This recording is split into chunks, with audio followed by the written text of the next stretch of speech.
Salut à toutes et à tous, bienvenue sur ma chaîne Ciné Série Galaxy. On se retrouve aujourd'hui pour une nouvelle critique de série. Cette série c'est Spies, disponible sur Amazon Prime Video, première saison de 8 épisodes.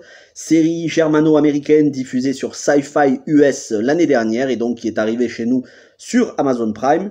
Écoutez, j'ai dévoré les 8 épisodes, c'était un régal, j'ai tellement hâte de voir la saison 2 parce qu'il y a un cliffhanger de folie dont je me dispenserai bien évidemment de vous parler étant donné que c'est une critique sans spoilers. Ce que je vais vous dire aujourd'hui c'est le synopsis, le casting, les points forts et les points faibles de cette première saison, le tout sans aucun spoilers. C'est parti, on commence avec le synopsis. Alors, le synopsis est très simple. On y suit Nora, une jeune fille qui se réveille après 3 semaines de coma. Elle est devenue amnésique. Et on va s'apercevoir qu'elle est au centre d'un complot extraterrestre, des extraterrestres qui ont l'apparence d'araignées, qui veulent envahir notre planète et qui, pour cela, ont des sbires parmi les humains qui donnent une drogue à énormément de jeunes et cette drogue permet à ces extraterrestres de prendre le contrôle de leur esprit et de les transformer petit à petit.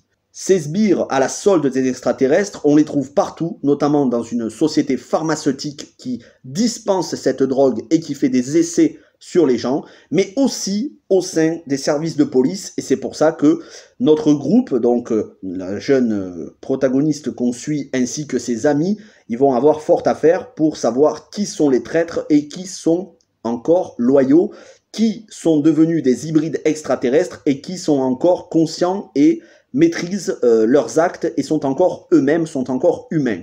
Voilà pour ce qui est du synopsis de base. Je n'en dirai pas plus. Ce que je peux vous dire, c'est que c'est un régal. Passons au point casting. Ce sont essentiellement des acteurs allemands, acteurs-actrices allemands, donc j'ai beaucoup de mal à retenir les noms. Je ne vous écorcherai pas les noms, déjà parce que je ne les ai pas retenus, et ensuite parce que je ne sais pas du tout dans quoi ils ont joué.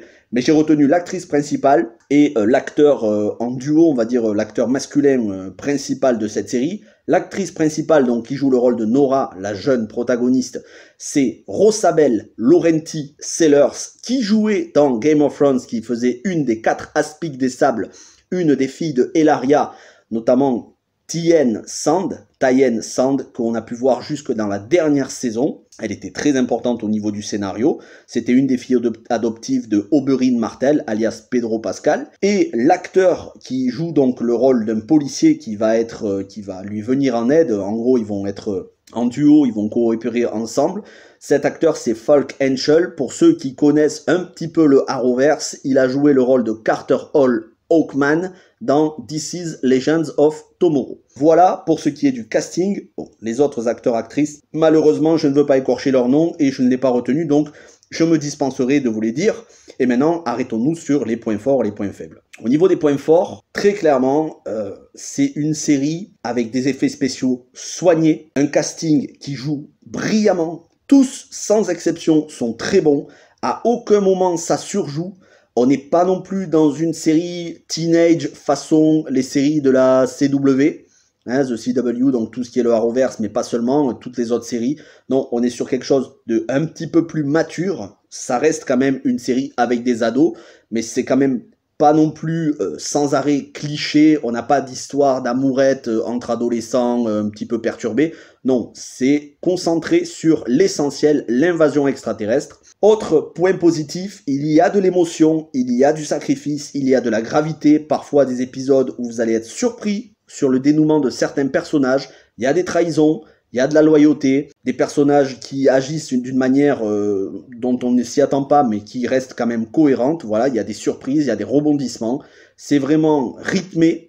Il y a assez peu de longueur. C'est voilà, à partir du 2e épisode, je n'ai pas décroché. Le premier épisode, on rentre dedans, mais ensuite, voilà, il faut, allez, on va dire les 40 premières minutes, on découvre, et à partir du 2e épisode, je n'ai plus décroché. J'ai regardé la série en 2 jours. C'était un régal. La musique est plutôt très bien, voilà, ça ne sort pas de l'ordinaire, mais ça accompagne bien les scènes. Mais j'insiste sur l'interprétation, les effets spéciaux, le scénario, la psychologie des personnages. Assez peu au final de stéréotypes, même si on en a toujours quelques-uns. C'est une bonne série, même une très bonne série de qualité.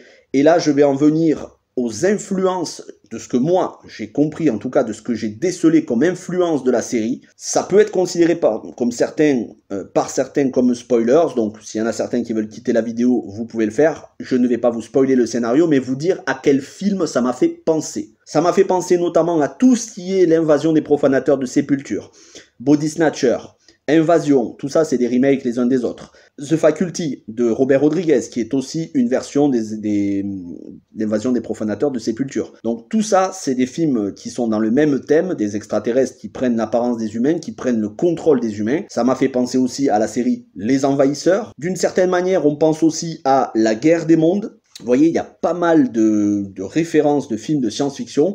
Il doit y avoir encore au moins une ou deux autres références de films de science-fiction que je n'ai plus en tête. Ce que je peux vous dire, c'est que il y a de très bonnes références, et il y en a d'ailleurs une qui me revient en tête, c'est They Live, Invasion Los Angeles de John Carpenter.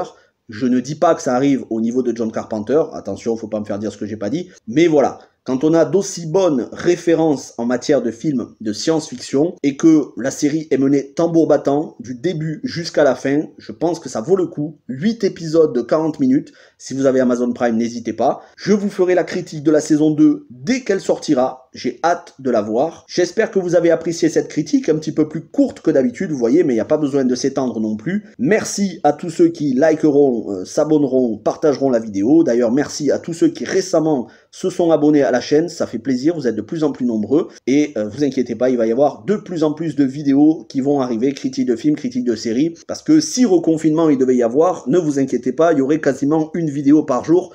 On va pas s'ennuyer, il y a tellement de bonnes choses à découvrir, des séries qui sont sorties récemment, d'autres il y a un petit peu plus longtemps. Vous pouvez compter sur moi pour vous faire découvrir des pépites. Merci à tous, portez-vous bien, prenez soin de vous, et ciao tout le monde.